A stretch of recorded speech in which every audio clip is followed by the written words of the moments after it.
Bilang pasasalamat ko sa lahat po ng patuloy na tumatangkilik at walang sawang sumusubaybay sa atin pong mga kwento. Tuwing katapusan po ay pipili ako ng mga mananalo sa pamamagitan ng electronic draw sa comment section. Mamimigay po ako ng mga cash prizes at t-shirts.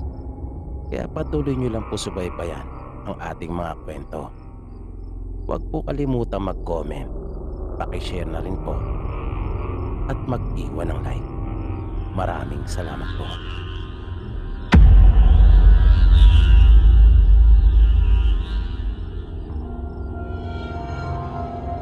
Magandang araw sa iyo, Sir PB.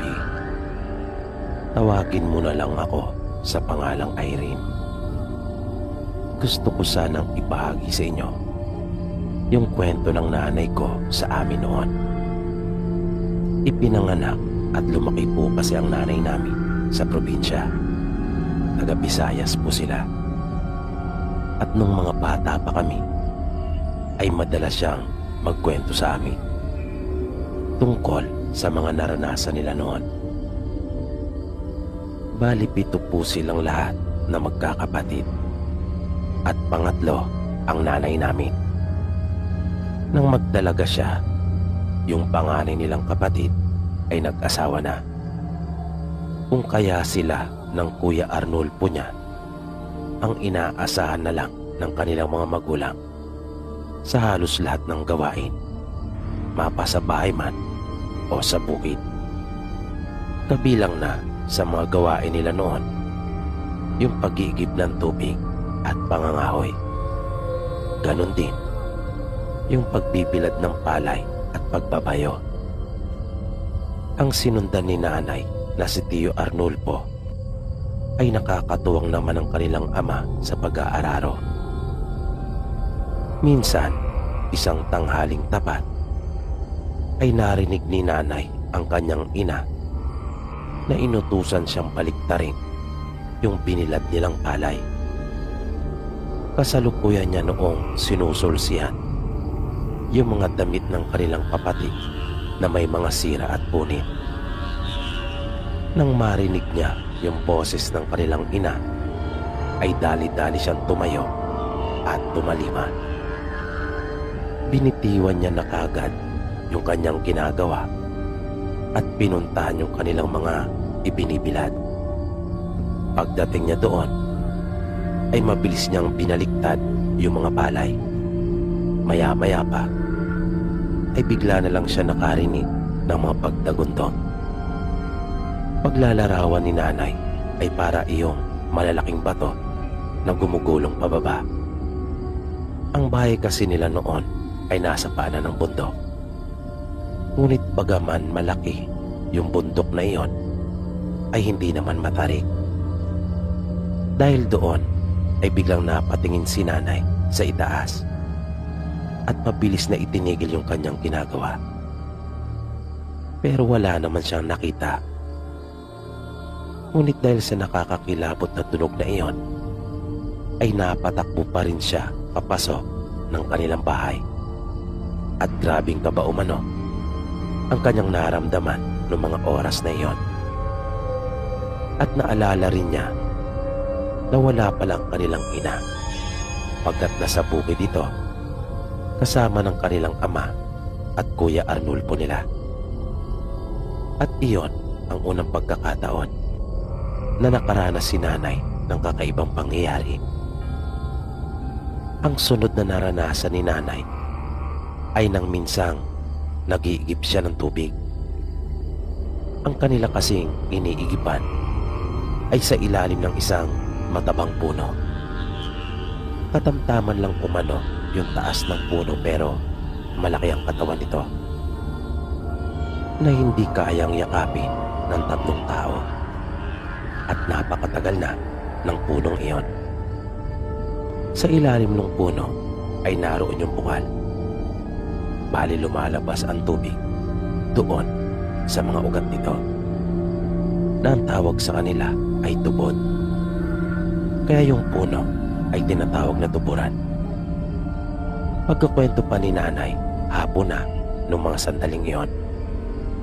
na nag-aagaw na ang dilim at liwanag. Kasalukuyan niyang sinasalina ng tubig yung mga galon gamit ang isang bao. Nang mapansin niya ang sariling refleksyon doon sa tubig, kaya napahinto siyang sandali at nanalamin. Inayos pa niya at tinawi ang kanyang buhok na humaharang sa kanyang mukha. Nang bigla siyang nagulat dahil may nakita siyang sumilip mula sa kanyang likuran. Kaya napalingon siya kagad at nawala pa nga ang kanyang balanse, kung kaya napaupo siya sa lupa. Mabilis niyang dinampot yung mga galon na may laman ng tubig at nagmamadaling umuwi. Inutusan na lamang niya ang dalawa niyang mas nakababatang kapatid na lagyan ng tubig at kunin yung mga natitirang galon. Pagsapit ng hating gabi nung mismong araw ding iyon, ay nilagnat si nanay. Kaya nang kausapin siya ng kanyang mga magulang, ay sinabi na niya kaagad sa kanila ang kanyang nakita.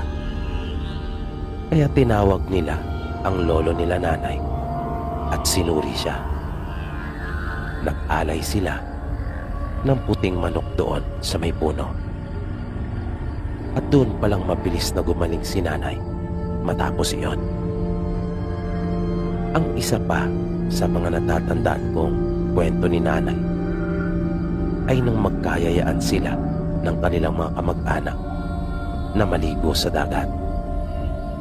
Nung mga panahong iyon ay wala pang bayad ang mga paliguan doon sa kanila, pagkat wala namang nagmamay-ari ng mga dalampasigan noon. Yun nga lang ay may kalayuan yung dagat mula doon sa kanila at nilalakad lamang nila ang pagpunta doon. Kwento ni nanay, naging masaya naman yung kanilang paliligo. Pero nang pauwi na sila, ay doon na nagkaroon ng aberya. Magkakasunod daw sila noong naglalakad pauwi sa kanila, nang biglang dumaing ang nakababata niyang kapatid ng pananakit ng tiyan. At nais daw nitong magbawas dahil naparami kasi ito ng kain. Nagpaalam naman daw si nanay sa kanilang ina at sinabing sasamahan lang niya muna ang kanilang kapatid.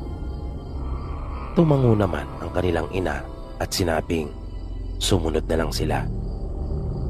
At dahil iisa lang naman ang dadaanan, kung kaya wala namang dahilan para hindi nila sila masundan. Kaya lumihis sila sa daan ng kanyang kapatid at sinamahan itong magbawas. Nang makatapos na ito, ay nagmamadali na silang sumunod. Tinahak lang nila yung daan. Ngunit nagtaka silang magkapatid dahil hindi na nila sila nakita, na napaka-imposible. Dahil kahit sabihin pang mabilis silang maglakad, makikita at makikita nila sila dahil patag naman ang itaas ng burol na kanilang nilalakaran at hindi iyon masukal. Mahawan naman yung lugar. Kaya kinilabutan si nanay, lalo na at napansin nilang papalubog na ang araw. Kaya sumigaw na silang magkapatid habang patuloy na naglalakad, na pagkaminsan ay sinasamahan na rin nila ng pagtakbo. Pero wala talagang sumasagot at hindi pa rin nila sila makita.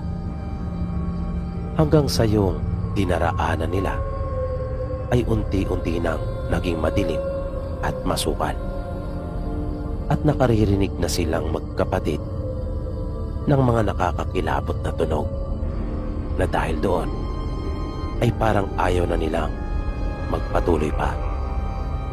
Kung kaya hinawakan ni nanay yung kanyang kapatid sa kamay at naupo silang dalawa sa paanan ng isang malaking puno. Niyakap niya ng mahigpit ang kanyang kapatid at sinabihan niya itong huwag nang umiyak at matakot. Hanggang sa biglang nakaramdam sila nanay ng matinding antok at hindi na nila namalayan pa yung mga sumunod na nangyari. Basta ang sabi ni nanay, nang sunod na magmulat siya ng kanyang mga mata, ay naroon na sila ng kanyang kapatid sa unang baitang ng kanilang bahay. At tulog na tulog pa rin ang kanyang kapatid na nakahiga sa kanyang mga hita. At dinagdagan ay nakita niya ang kanyang mga magulang kasama ang kanilang mga kamag-anak at kaibigan na parating.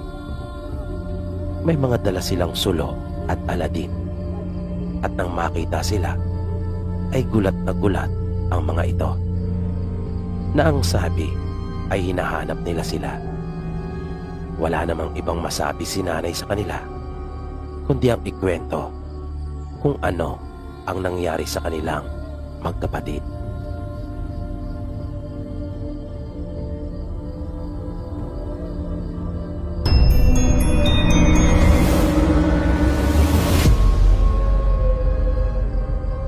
Magandang gabi sa iyo, Sir Pipi. Ako po si Arnel. Tubong Visayas din po ako. Doon ako ipinanganak at lumaki sa aming probinsya. Pero kasalukuyan po ako nagtatrabaho dito ngayon sa Ibayong Dagat. Gusto ko lang din po sanang ibahagi yung naging karanasan namin ng pinsang ko nung mga bata pa kami. Kasalukuyan po kami noong nag-aaral sa elementarya. Sa pagkukwento ko po ng aming karanasan, ay hindi ko pa kayo naipiling yung paniniwala ko sa iba. Di ko rin hangad na salungatin yung kanilang paniniwala. Ang sa akin lang ay kukwento ko kung ano yung totoong naranasan ko. Alam niyo po kasi sir, lumaki po ako sa mahirap na pamilya. Hindi ko po ikinakailayan. Talagang simulat sa pool ay kahirapan na talaga ang kinamulatan ko. Kaya wala kaming pwede noong mapagpilian malibang magpanat ka ng buto o magtrabaho ka. Di ba pareho lang? Ganun po ang sitwasyon namin noon. Kaya sa mura kong edad talaga namang nasabak na ako sa mga mabibigat na trabaho. At para makatulong ako sa aming pamilya at masuportahan ko yung aking pag-aaral, bukod sa pagtulong ko sa aking mga magulang sa mga gawaing bukid at pagtatrabaho sa lupa ng iba, ay nangunguha pa po ako ng mga panggatong at ibinibenta sa bayan. Nangangahoy po kami at pinuputol namin ng kasing haba ng ruler. At pagkatapos ay isinasalansan po namin yan at tinatalian. At saka namin ibababa sa bayan upang ipagbili. Minsan sa pangangahoy naming magpinsan ay naisipan naming dumako naman sa ibang lugar dahil halos maubos na namin yung mga nasa malapit sa amin. Ang lagi kong kasakasama noon ay yung pinsang kong si Romel. Bali kami ang magkasundo noon. Halos magkaedad lang din kasi kami. Pero ipagpapauna ko na po na itong pinsang ko ay may pagka maloko po talaga. Pilyo po ito. Kung sa ibang lengguwahe pa ay may pagkabargas po ito. At iyon na nga po yung aming ginawa. Lumipat kami ng ibang mapagkukunan ng mga kahoy. Kaya bitbit ang sako at itak na nakasukbit sa aming mga bewang ay lumakad na po kami. Medyo may kalayuan po yung nilakad namin noon. At nang mapansin namin na naroon na kami sa tamang pook, ay naisipan naming magpahinga na munang sandali. Natuwa kaming magpinsan habang pinagmamasdan yung napakaraming puno na maaari namin mapagkunan ng panggatong. Matapos namin magpahinga ay nagumpisa na kami. Nang makaramdam naman ng uhaw itong pinsan ko at nagyaya na bumaba daw muna kami sa patis para uminom. Ngunit sinabi ko sa kanya na siya na lang muna. Kaya lumakad na ito. Nang ilang saglit lang ay nakita ko itong biglang bumalik at tila ba sabik na sinabi sa akin may nakita daw siyang bahay at parang walang tao.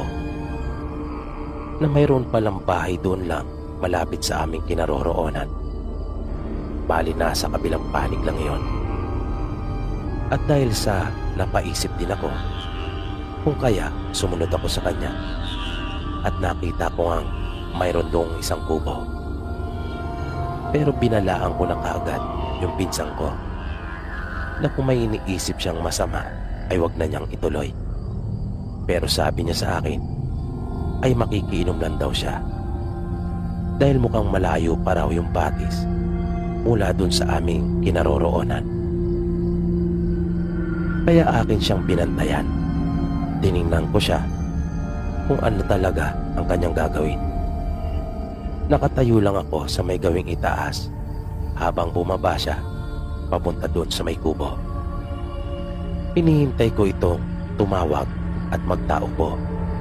Pero sa halip ay nakita kong nagmasid itong sandali at nagpalingalinga.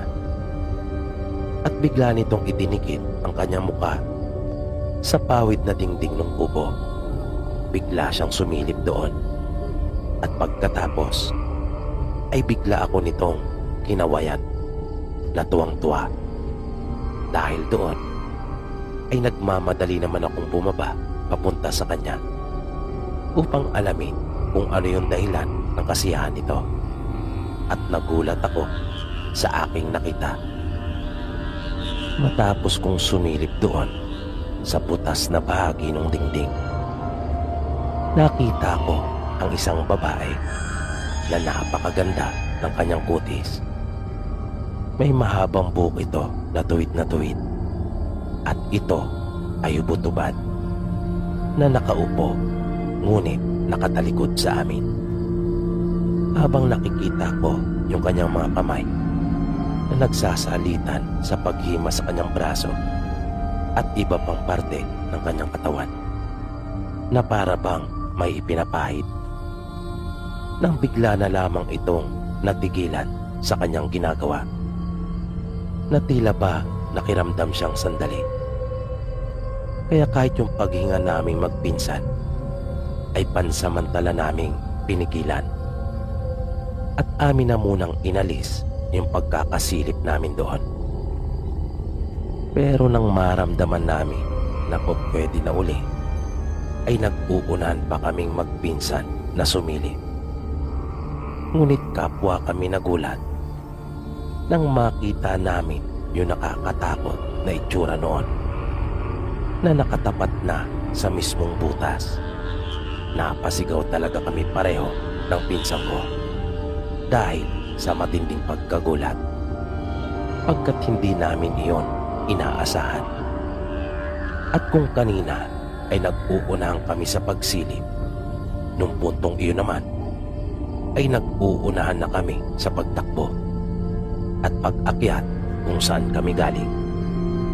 Halos gumulong kami kapwa pabalik dahil sa aming pagmamadali. Mabilis naming tinahak yung daan pabalik sa amin. Tinakbo namin iyon nang wala talagang lingon-lingon. At yan po yung karanasan kong hindi ko po talaga makakalimutan. Kaya simula noon ay iniwasan na talaga namin yung bahaging iyon ng bundok na may pali-palita pa nga doon sa amin dati na may ilan ng kalalakihan ang umakyat doon na hindi na nakabalik.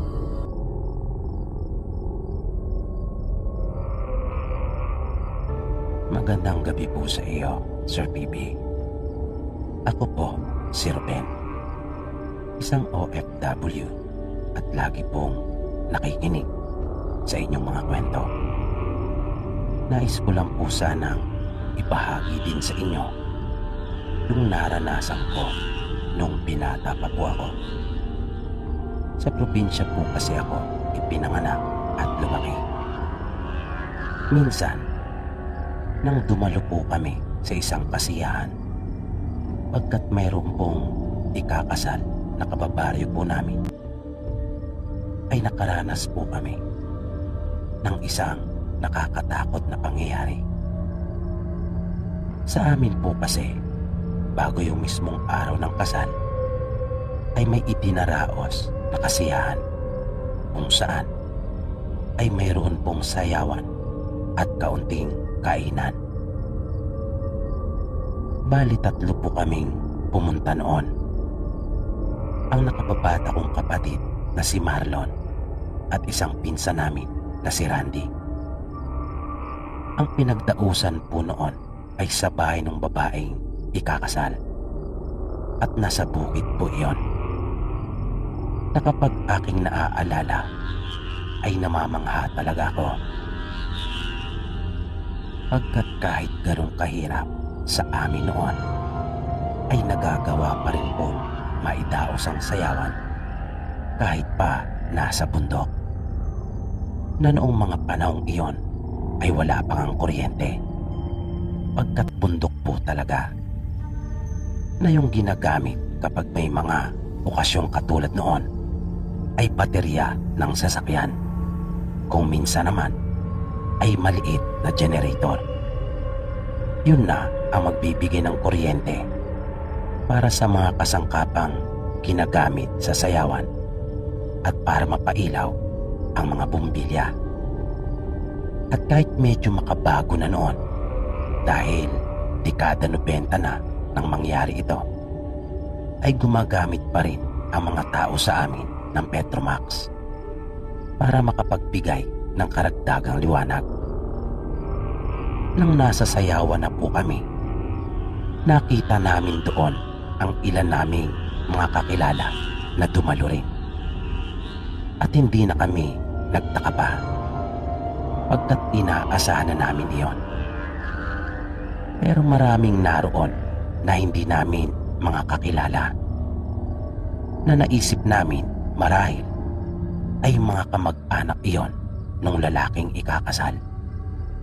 Balita kasi namin, ang mapapangasawa ng aming kababaryo ay taga-ibang bayan. Sa gilid ng sayawan ay may kanya-kanyang pwesto ng mga nag-iinuman. Masaya kaming nakisayaw ng kapatid at pinsang ko. Noong una ay wala namang kakaiba at maayos naman ang lahat. Kapag kami ay nakakaramdam ng pagod sa kakasayaw, ay humihinto muna kaming sandali at tumatagay. Naging mas masaya pa yung sayawan habang lumilipas ang oras, dahil marami pa ang mga dumarating, lalo na at nadaragdagan yung mga kadalagahang nakikipagsayaw, na kapag tumutugtog na ang sweet music ay talagang nakikipag-unang kami para yayain yung mga magaganda at napupusuan namin. Ano pa't napakasaya noong mga sandaling iyon.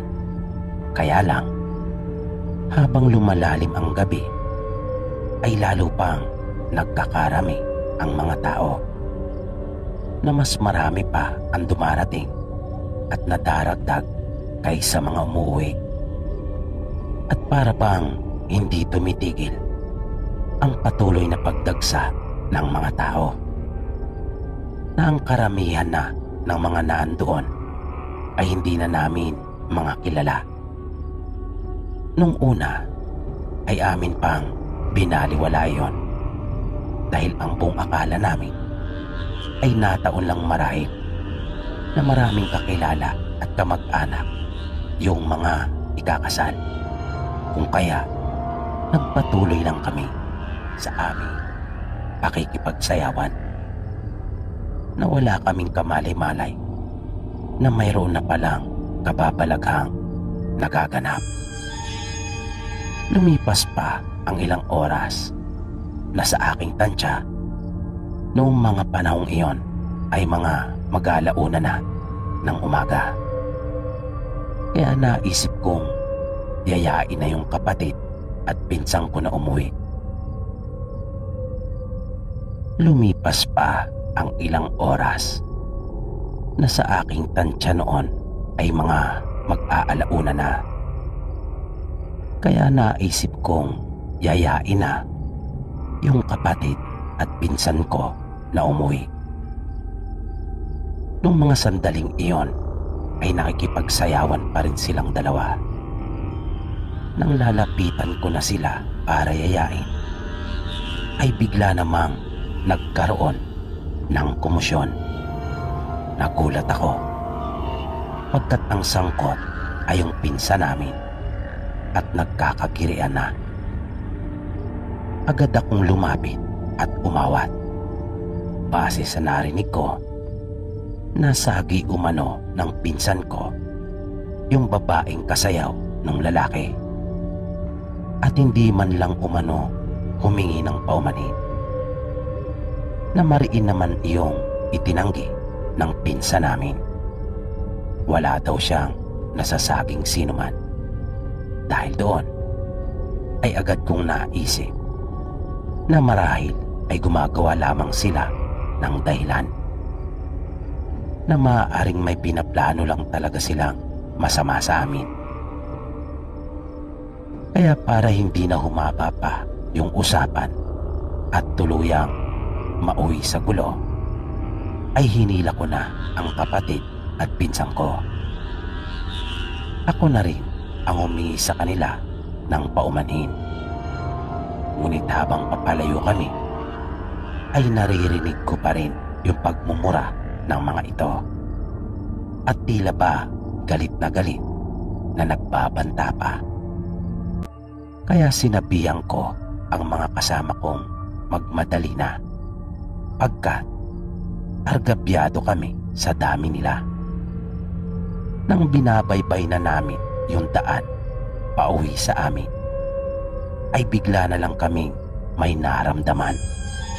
Sabi ko sa kanila, mayroong sumusunod sa amin.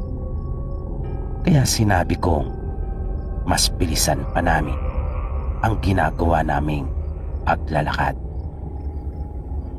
Di nagtagal ay nanindig na ng tuluyan yung balahibo ko sa katawan. Nang ang sunod naming marinig ay huni na ng aswang. Pamilyar kami sa huni noon pagkat nakarinig na kami noon nang minsang kami ay matulog sa bahay ng lolo namin. At ang lalo pa po naming ikinagimbal noon ay makalipas lang ang ilang sandali ay hindi lamang iisang huni ang aming narinig, na sa aking palagay ay hindi po iyon bababa sa 5. Kaya sobrang takot ang naramdaman namin. Nag-alala talaga ako noong mga oras na iyon. Dahil ang makasagupa ka nga lang ng isa ay parang napakahirap na. Yung higit pa kaya sa 5. At lalo pang nakapagpadagdag sa amin ng takot yung kabilugan ng buwan. Kaya mas nagmadali pa kami. Pero isip ko noon, kung sakali mang wala na talagang ibang paraan, ay lalaban na lang kami. Kung kaya, nakahawak na ako noon sa aking balisong. Usong-uso po kasi sa amin noon ang balisong. Halos lahat yata ng mga kabinataan noon ay laging may dalang balisong bilang kargada. Dahil nga may ilang insidente na ng pandudumog ng aswang doon sa amin. Nung huli ay minabuti naming tumakbo na pagkat lalong tumitindi yung paghuni ng aswang. Napahina na iyon ng pahina at alam na alam namin kung ano ang ibig sabihin noon. Kaya tumakbo na kami. Pero makaraan ang ilang minutong pagtakbo ay bigla kaming napahinto. Nang humarang sa aming daraanan ang dalawang naglalakihang aso na sa tingin ko kung aking lalapitan iyon upang sukatin ay lampas pa sa aking bewang ang taas ng mga ito. Nagpaparuot pa rito silang dalawa na tila pa binabantayan at hinaharangang talaga yung aming daraanan. Nung puntong iyon ay kinuha ko na ng tuluyan yung aking balisong at binuksan. At ganun din ang ginawa ng kapatid at pinsang ko. Alam na naming tatlo na hindi karaniwang aso ang humarang sa amin. Pagkat sa tinagal-tagal na namin doon ay wala pa kaming nakita na ganong kalaking aso. At walang sino man doon sa aming baryo o kahit sa buong bayan pa namin mismo ang may nag-aalaga ng ganong kalaki. At sa mga ganong sitwasyon, base na rin sa naranasan ko, ay makakaramdam ka talaga ng kakaiba. Kaya malalaman mo mismo sa iyong sarili na iyon ay hindi ang karaniwan. Maya-maya pa, nakita naming gumalaw yung mga halaman na nasa gilid ng daan. At mula doon ay may lumabas pang dalawang naglalakihang aso na nakaangil pa nga ang mga ito. At kapansin-pansin pa nga yung matinding paglalaway ng isa sa kanila. Bigla kong naramdaman na bumilis at mas lumakas yung pagkalabog ng aking dibdib. Lalo na nang makita naming parang naghahanda na silang sumugod. Kaya mabilis kaming dumampot ng mga bato. Hindi na namin hinintay pa na kami ay sugurin ng mga ito. Pinagbabato na namin yung mga aso habang ang pinsang ko naman ay panay ang pagsigaw. At biglang may napansin kaming dalawa pa na biglang lumitaw sa aming likuran. Dahil doon ay napatakbo kami sa isang malaking puno at doon kami pumwesto. Rinig na rinig ko yung malatambol na tunog sa tuwing sila ay aming matatamaan. Ngunit hindi pa rin umaalis ang mga ito. Na tila ba desidido talaga silang kami ay malapa. Hanggang sa makarinig kami ng mga tinig ng mga tao. At nang mapalingon ako, ay nakita ko ang isang grupo ng mga kabinataan na tumatakbong palapit sa amin. May mga hawak din silang bato at yung iba naman ay may mga balisong rin. Kanila rin pinagbabato yung mga aso habang sumisigaw sila ng aswang-aswang. Sa pagkakataong iyon ay doon pa lang nagsipulasan yung mga malalaking aso na pinaniniwalaan naming mga aswang at pawang mga nagpanggap lamang. Nalaman naming papunta din pala sana ang mga ito doon sa sayawan. Ngunit dahil sa nangyari, ay nagkayayaan na lang kaming mag-inuman doon sa bahay namin. Mga kakilala din namin sila ng iba pa nga ay aking mga kababata at naging kaklase noong ako'y nag-aaral pa. Pagdating ng bahay ay nagkatay ako ng manok bilang pasasalamat ko na rin sa ginawa nilang pagtulong sa amin ng kapatid at pinsang ko. Ikinuwento namin sa kanila kung ano ang nangyari sa sayawan. At sinabi kong malakas ang aking kutob na yung mga aswang na humarang sa amin ay yung nakaalitan ng aking pinsan na mga kaanak nung mapapangasawa nung aming kababaryo.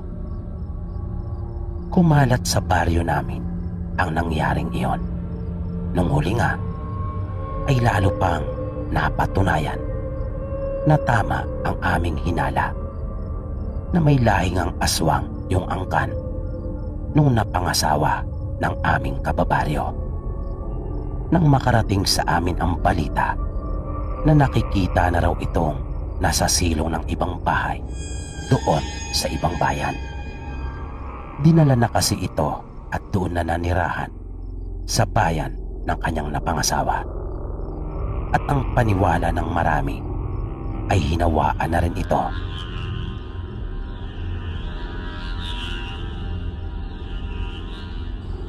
Gusto ko lang po sanang ibahagi yung naranasan ko. Sana ay mapili mo rin ang kwento ko. Nangyari po ito, ilang taon na rin ang nakakalipas. Pero tandang-tanda ko pa po ang lahat. Galing kami noon sa kasalan. At dahil sa napasarap, kung kaya inabutan na kami ng gabi. May inarkila naman kami noon na jeep. Yun nga lang, ay hindi naman ito makakaakyat hanggang doon sa may amin. Dahil sa hindi talaga makakadaan, bukod sa makitid, ay hindi pa maganda yung daanan na tanging pang tao lang. Kaya mula sa kanto ay naglakad kami kasama yung ilang mga kaanak namin. Marami kami noon, mga partidos ng lalaking ikinasal. Ang bahay namin at nung dalawa kong pinsan ang pinakamalayo. Kaya kami na lang tatlo noong huli ang natirang naglalakad. May dala kami noong flashlight.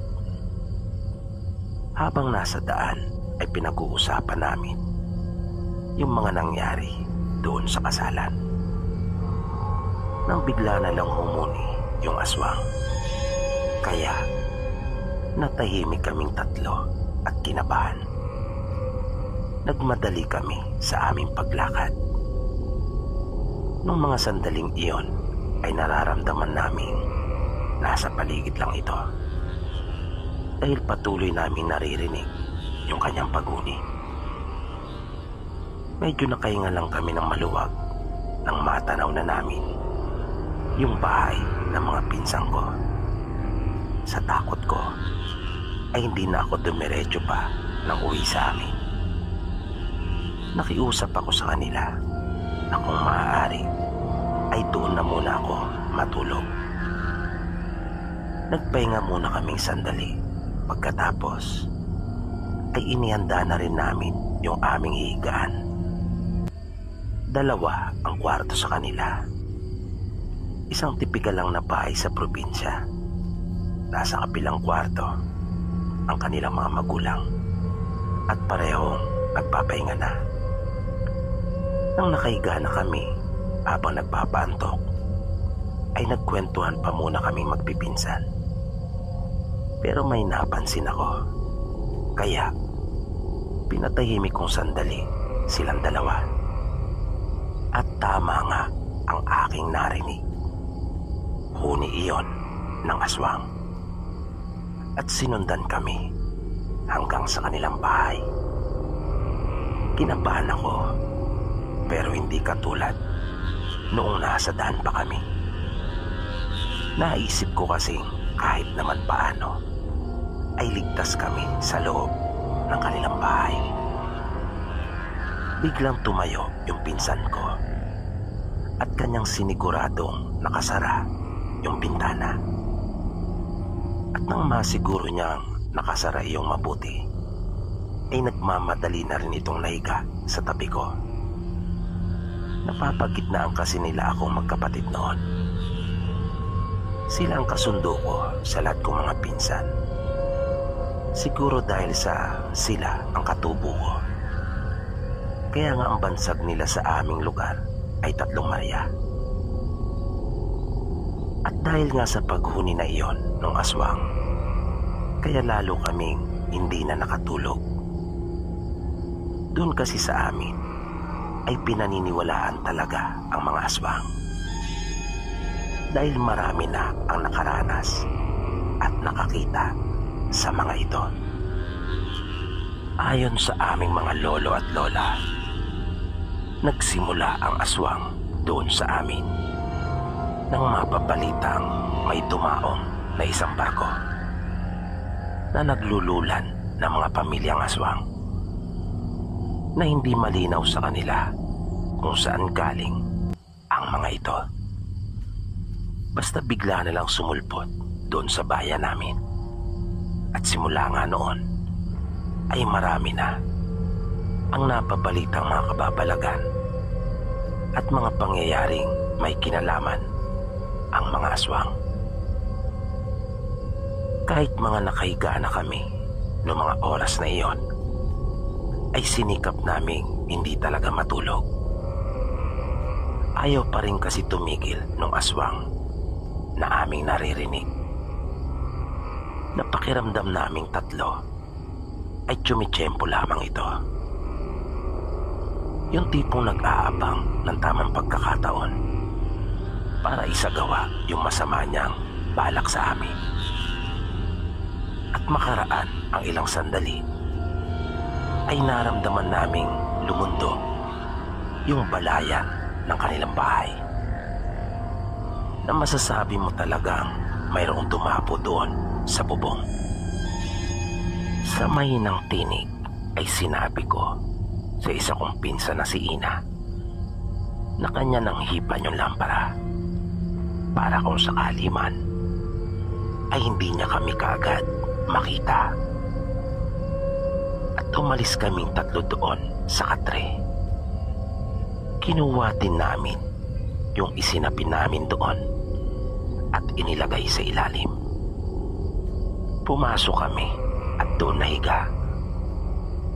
Narinig kasi namin yung mga pagkaluskos doon sa pawid nilang bubong.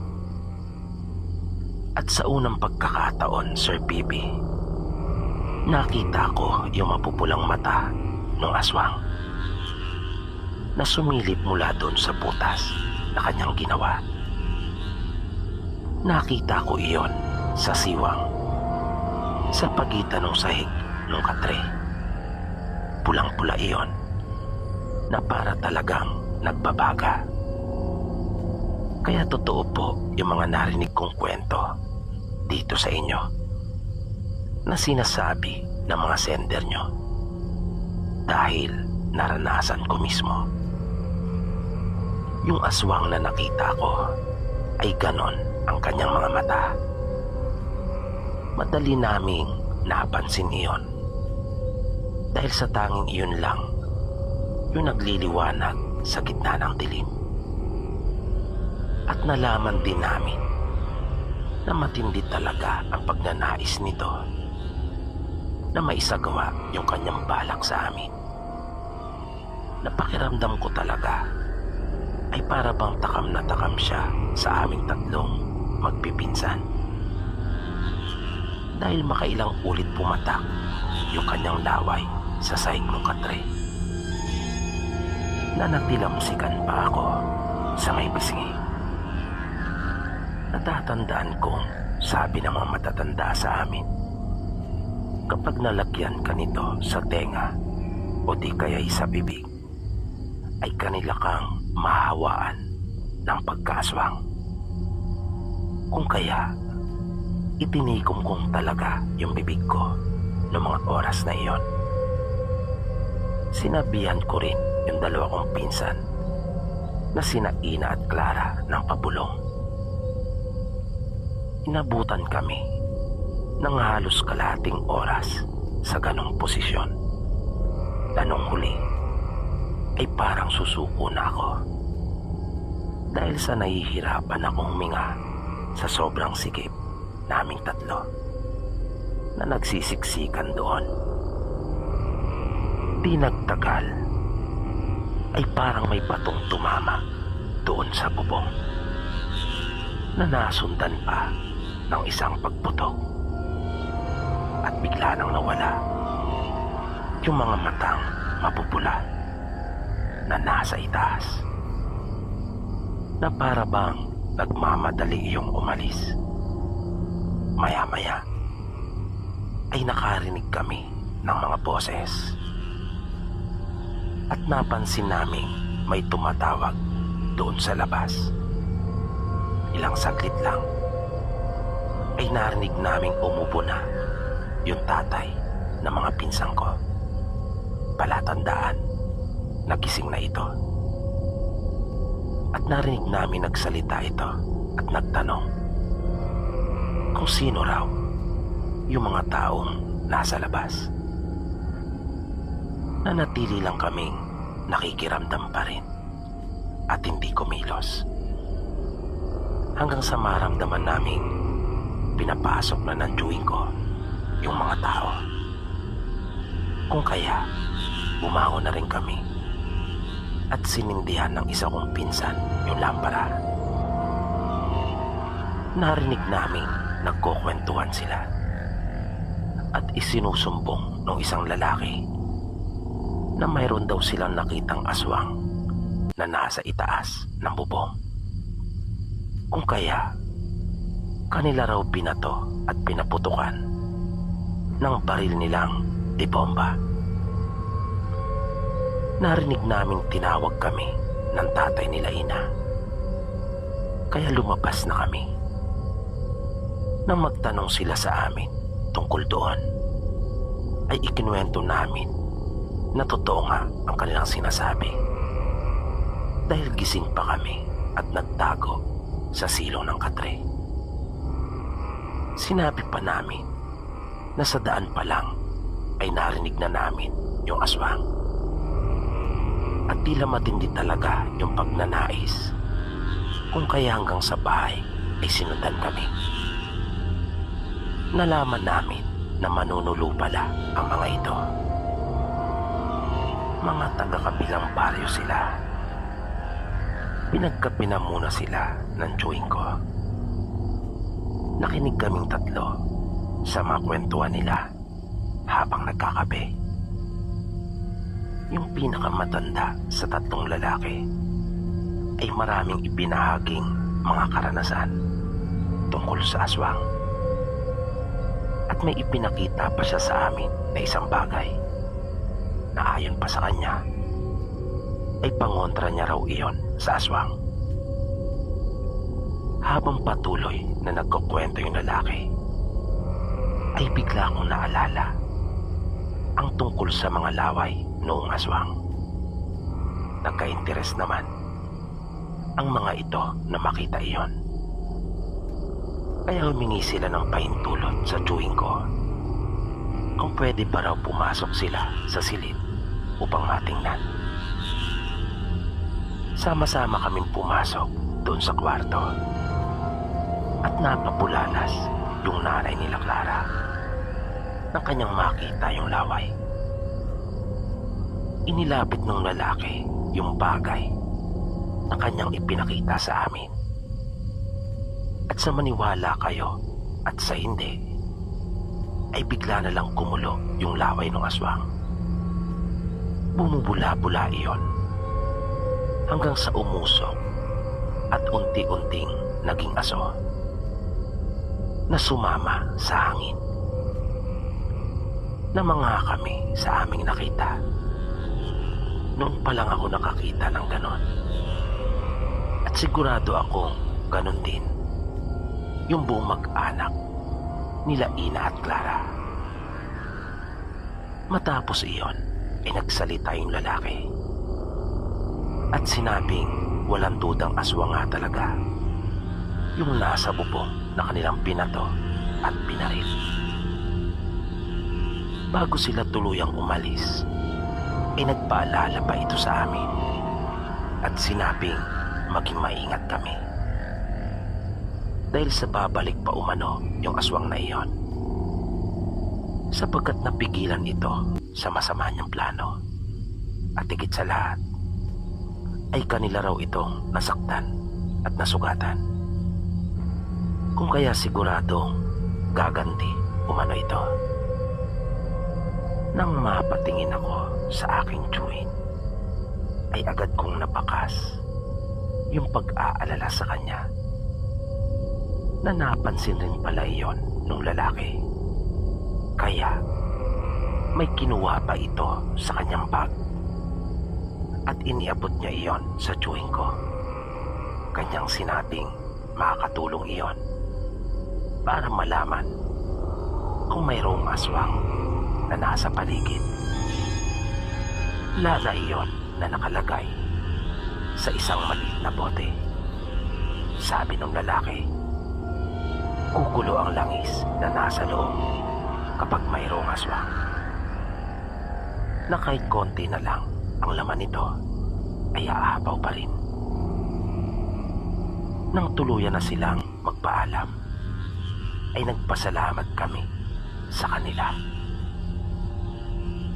Nung gabing iyon ay hindi na kami nakatulog pa nila Ina at Clara. Panay ang tingin namin doon sa lana na ibinigay ng lalaki. Buti naman at wala na kaming naramdamang kahit ano pa patungkol sa aswang hanggang sa mag-umaga. At nang mataas na ang sikat ng araw, ay nagpaalam na ako sa kanila at umuwi na ako sa amin. Pagdating ko sa amin, ay kinamusta ako nila nanay tungkol sa kasalan. Hindi na ito nagtatanong kapag hindi ako nakauwi, dahil alam nilang naroon ako kanila Clara. Sinabi kong maganda naman at masaya. Naging maayos naman kako yung kasal. Kaso, ang hindi naging maayos ay nung pag-uwi namin. Dahil sa sinundan kami ng aswang. Kaya nag-alala si nanay nang marinig yung sinabi ko. Kahit ang tatay ko ay napatanong kung ano raw ba ang nangyari. Kaya ikinuwento ko sa kanila. Matatanda na ang nanay at tatay ko, at dalawa lang kami na kanilang anak, na dahil sa may katandaan na, kaya wala na silang hilig na dumalo pa sa mga okasyon. Pagkat hirap na silang maglakad ng malayo. Umaasa lang kami noon sa padala ng ate ko na nasa Maynila nagtatrabaho. Ang kaya lang kasi namin gawin noon ay magtanim-tanim ng gulay at mag-alaga ng manok. Ako naman ay hindi pa tapos noon sa pag-aaral. Kinagabihan noong araw na iyon, habang nagpapahinga na kami, ay biglang lumakas yung pagkalabog ng aking dibdib, na parang ayaw ko pang maniwala, dahil narinig ko yung huni ng aswang. Tumayo ako mula sa pagkakahiga at pupunta sana ako sa silid ng mga magulang ko, nang makasalubong ko si nanay at tinanong ako kung akin ba raw narinig iyon. Narinig din pala kasi ng nanay ko yung paghuni ng aswang. Sabi pa niya sa akin, parang nasa tabing bahay lang namin iyon. Nagpasama sa akin si nanay at tinungo namin yung kusina. Kumuha kami ng asin at aming inilagay iyon sa palibot ng bahay. Nang papunta na kami sa aking silid para iyon naman ang lagyan ng asin, ay bigla naming narinig na nagkaingay yung mga alaga naming manok. Kaya naisip kong marahil ay nasa puno yung aswang, dahil doon dumadapo yung mga manok namin kapag magtatakip silim na at kapag matutulog na ang mga ito. Nang bigla na lang nanindig yung balahibo ko. Nang marinig namin si tatay na nasa labas at pinabubuksan sa amin yung pinto. Kinabahan kami na baka kung mapaano ito. Na napatanong pa nga si nanay kung ano raw ang ginagawa nito roon. Pagpunta namin sa may pinto ay bigla kaming nagkatinginan at pansamantala pang natigilan. Nang mapasulyap kami sa kanilang silid at makita naming pareho ni nanay na nakahiga pa rin naman si tatay sa kanilang higaan at mahimbing na natutulog. Kaya namangha talaga kami sa aming natuklasan. Nakakayahang iyon ng aswang. Pero kasabay noon ay lubha din kaming natakot at nag-alala. Sinabi ni nanay na kahit anong mangyari ay wag na wag raw namin bubuksan ang pinto o bintana. Dahil parang iyon lang umano ang hinihintay na pagkakataon ng aswang. Buti na nga lang rin at naipagawa na ni ate yung aming bubong. Pagkat yari na ito sa yero. Kaya hindi ako masyado nag-alala na baka maulit yung aking naranasan doon sa bahay ng mga pinsan ko. Nakita ko bang kinuha niya yung walis at iniharang ito ni nanay ng papalagbag sa may pintuan namin. Hanggang sa nakatulog na lang ako. Siguro dahil iyon sa sobrang antok ko na rin. Pagkat hindi ako nakatulog noong nagdaang gabi. Pero si nanay ay hindi daw talaga natulog noon. Nakiramdam siya buong magdamag. Nawala lang ang aswang ayon sa kanya nung mga 4:00 na ng madaling araw. Na naisip kong napakatyaga ng aswang. Pero natakot ako dahil indikasyon iyon na talagang masidi yung pagnanais nito na maisagawa yung masamang plano niya para sa amin. Nang mga 10:00 na ng umaga ay dumating sa bahay namin sila Clara at Ina.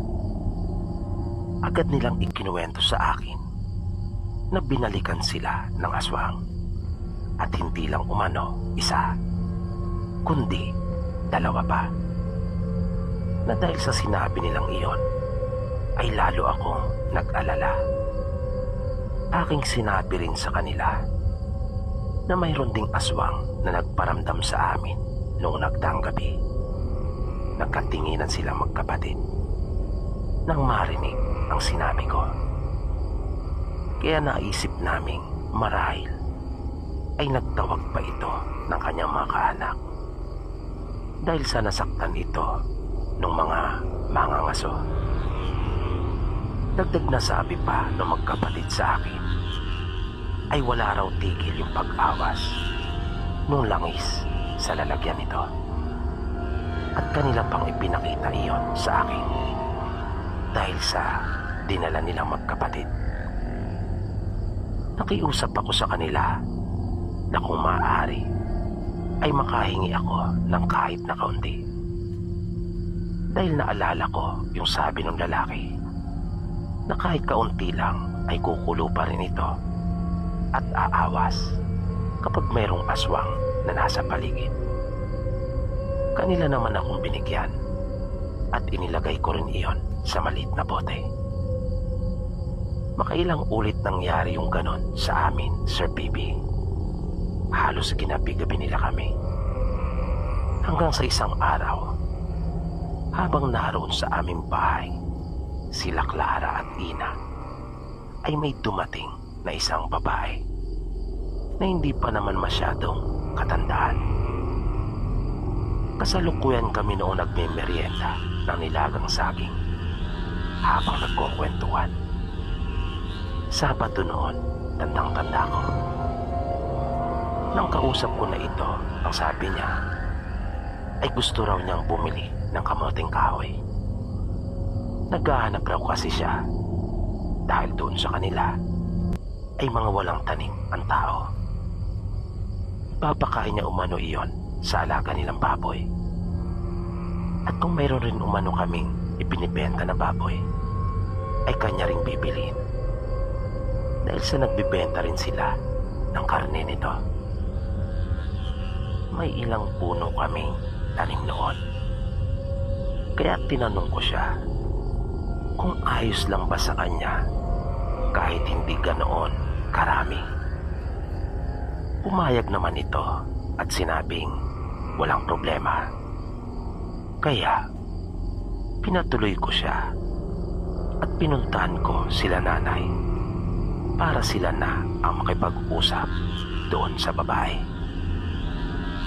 Pero sa totoo lang, noong mga oras na iyon, ay iniisip ko kung saan ko nakita yung babae. Dahil sa pamilyar talaga siya sa akin. Pagbalik ko, ay kasama ko na sila nanay. Nagtaka naman ako kung bakit biglang tumayo sina Ina at Clara at sinalubong ako. Kanilang iniwan yung babae. Sabi ng magkapatid ay aswang umano yung babae. Nang mag-usisa ako ay sinabi ni Clara na uminit yung bote ng lana at ng kanyang tingnan ay kumukulo na ang langis sa loob noon. At nang mapasulyap ako sa babae ay nahuli ko itong nakatingin sa amin ng masama.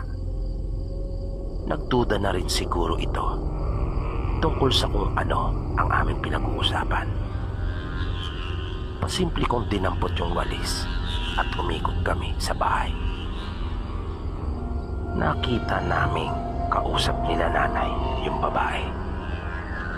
Mabilis kaming lumapit sa may pinto at ibinalagpag yung walis tingting doon. Napalingon sa amin yung babae na napatras kaming tatlo dahil sa may kung anong puwersa na kasama yung pagkakatitig niya sa amin na para ba iyong nakakapasok. Napakatalim ng pagkakatingin niya sa amin.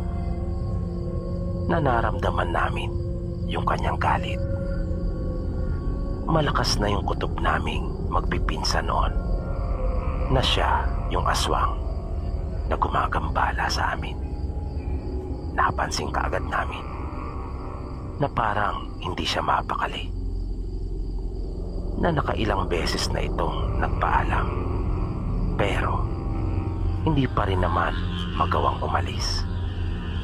Hindi siya makadaan doon sa nakabalagbag na walis tingting at nagsimula ng magtayuan ang buhok nito. Inilabas ng pinsan ko yung bote ng langis at kanyang binuksan ang takip noon na kanyang sisindihan yung umaawas. Nalaman kasi nung magkapatid sa isa nilang kamag-aral na pwedeng sindihan iyon at nagsimula na itong mangamot na hindi mo malaman kung saan ba talaga ang makate sa kanyang katawan. Pero pinigilan kami ni nanay at ipinahinto yung aming ginagawa. Sinabi nitong iyon nga raw ang kanilang pinag-uusapan.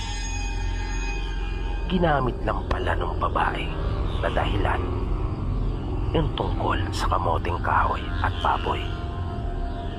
Pero ang totoo, kung kaya pala ito naparoon ay para humingi ng tawad tungkol sa ginagawa ng kanyang mga anak, na dahil sa sinabing iyon ni nanay ay natulala kaming magpipinsan. At doon ko na naalala kung saan ko ito nakita. Tama, doon sa kasal ng kaanak namin. Nakasama sila sa mga bisita na partidos ng babae. Humingi kami ng tawad sa kanya at ipinagtapat namin kung ano ang tunay na nangyari, na hindi kami ang nanakit sa kanyang anak, na yung mga ngaso naman ay napadaan lang at nagmalasakit sa amin nung gabing sundan kami ng kanyang anak. At nang maging malinaw na ang lahat at makapagpaliwanagan, ay umalis na yung babae na masaya. Kami man ay gumana ang aming pakiramdam, pagkat wala na kaming anumang aalalahanin pa. Simula po noon ay hindi na naulit pa yung panggagambala sa amin. Dito po pansamantalang nagtatapos ang ating programa. At sana po'y inyong nagustuhan ang kwentong ating itinampok sa pagkakataong ito. Sana po ay patuloy niyo pang subaybayan ang mga susunod pa nating kwento. Maraming salamat po at hanggang sa muli.